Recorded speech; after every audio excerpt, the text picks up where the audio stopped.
Good morning, everybody. This is Joshua Crampton with Multi-Gen Mindset. I want to do a quick video here for you on self-worth. I was having a conversation with a friend talking about people's self-worth, man. And that's tied to your self-expectations. It's tied to the goals that you set, the people you involve yourself with. It's here about 6:30 in the morning out here in San Antonio, Texas, headed up to the gym. And it always inspires me, man, to think about looking at myself from outside of myself, right? So, like, taking an airplane view and stepping back at where I'm at, what I'm doing, what I'm focused on, the things that I'm believing in at the current moment, and to see if there's something that I'm missing. And all of us need to do this from time to time. I will say that your self-worth is a mirror image of your net worth. Your net worth can't be any more than your self-worth. Just like the law that states that you'll be the average of the 5 people that you spend your time, or most of your time with, I like to actually say that you'll be the average of the 5 people that influence you the most. Right? Because you can have people in your life that don't influence you. And the way that relationships are supposed to be is there's an up, middle, and lower. There's supposed to be people above you that mentor you, that have gone further than you, that believe in you, and they don't let you bullshit yourself. They cause you to become more than you are, and they call you out when they see you living less than, or making choices less than what they know that you could accomplish. And then there's the middle ground, which are peers. These are people that you do business with, people that you socially are around and with. And then there's people beneath. People beneath means not that you're better than anybody else, but that you're mentoring others. That there's people that haven't gone as far as you. People who are looking up to you, younger people. Somebody who's just starting out in the direction that you're going. So you're nourished. Energy, life, love, money, it's all tied together. It's all one thing.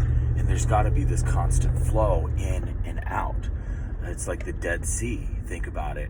No water goes out of it. So it just sits there and builds salt. It's like 800% like salt content. It's like everything in it is dead. And that's the flow.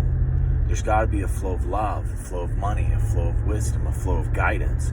And so if the guidance and the wisdom and the mentorship goes through you and then out of you and then back around, you have this constant circle. And you need to construct with purpose your social environments. I have a very small circle, and you should as well. Phil Swanson with GLE, Go Lead Everything podcast at goleadeverything.com did a podcast with me the other day, and he had a term for it that was almost like casual acquaintance. He spoke about being involved with people just because they were there, and he noticed a change in his life. Not putting words in Phil's mouth. Great respect for that man, but I want to say that I can tell that when he learned this fact, this knowledge, this insight, his life probably changed, because there's people that he exited out of his life. And there's people that you need to exit out of your life. No, this isn't pinpointing somebody and judging somebody and casting a permanent judgment on them. This is judging yourself. This is all about you, where you want to go, what you want to accomplish, and surrounding yourself strategically with the people that can accomplish this. This has a lot to do with your self-worth. Your self-worth determines what you expect out of yourself, man.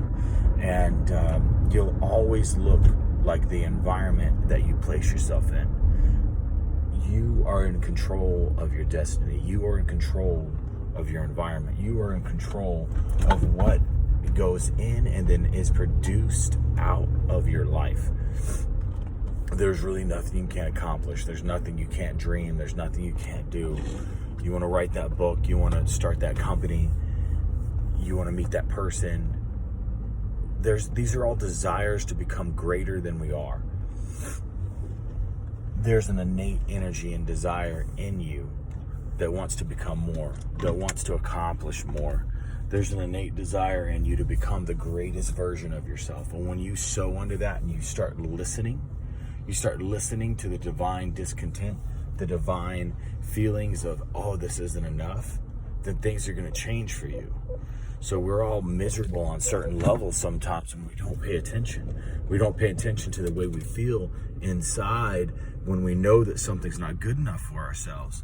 We start to suffer, and we just silently just suffer through that rather than make the changes that our inner person is calling us out to change. Like, I call it divine discontent. It's when you know that something isn't good enough for you and you know that you can do better, but you keep settling. Don't settle, man. Make a decision today and every day and every moment to become more. Man, my first business, I took it into bankruptcy.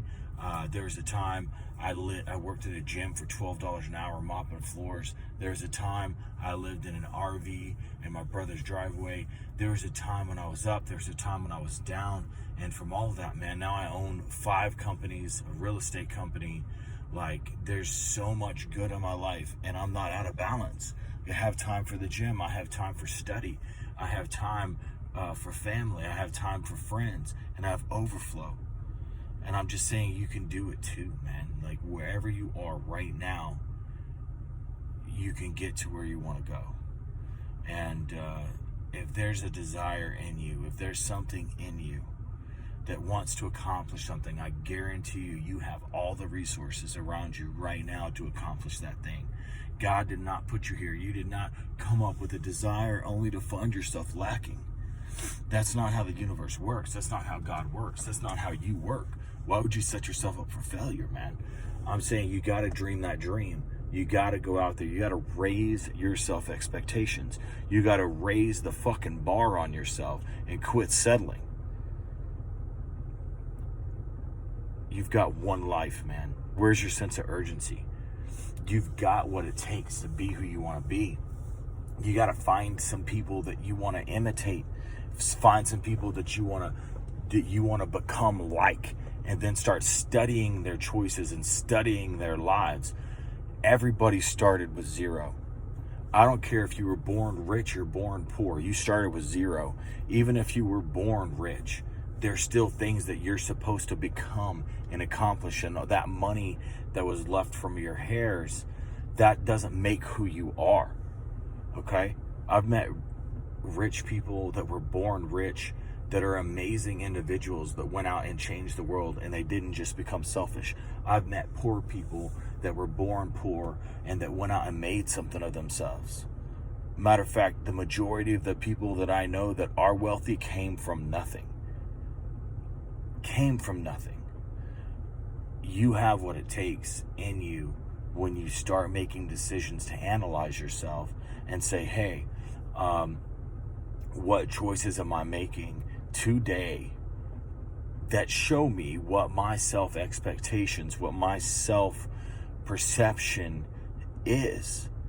And you start looking at